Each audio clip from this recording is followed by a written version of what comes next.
অতিরিক্ত মিষ্টি খাওয়ার আগে নিজেকে একটি ছোট্ট প্রশ্ন করুন, উজ্জ্বলতা চান নাকি বলিরেখা? মিষ্টি আমাদের ধারণার থেকেও বেশি ক্ষতিকর। মিষ্টির প্রতিটি কামড় নীরবে কোলাজেনের সঙ্গে লেগে থাকে, যা ত্বকের উজ্জ্বলতা কেড়ে নেয় এবং বার্ধক্যকে ত্বরান্বিত করে।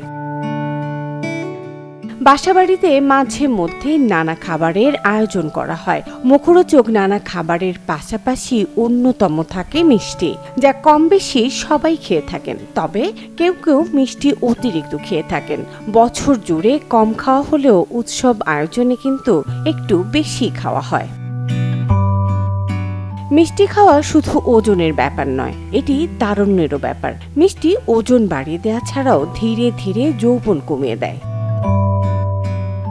মিষ্টিতে চিনি থাকে, যা শরীরের কোলাজেন ও ইলাস্টিন প্রোটিনের সঙ্গে আবদ্ধ হয়। এই প্রোটিনগুলোই ত্বককে টান টান ও তারুণ্য ধরে রাখতে কাজ করে। গ্লাইকেশন নামে পরিচিত প্রক্রিয়াটি শুধু ত্বকে প্রভাবিত করে না, রক্তকণিকাকেও দুর্বল করে এবং শারীরিক বার্ধক্যকে বাড়িয়ে দেয়। অতিরিক্ত মিষ্টি খেলে ডায়াবেটিস, হৃদরোগ ও মস্তিষ্ক সম্পর্কিত সমস্যার ঝুঁকি দ্বিগুণ হওয়ার সম্ভাবনা থাকে। তাই তো তরুণ ও সুস্থ থাকতে চাইলে কখনো মিষ্টিকে প্রতিদিনের খাদ্যাভ্যাসে পরিণত করা যাবে না। মুনিয়া মুশতারি, চ্যানেল 24।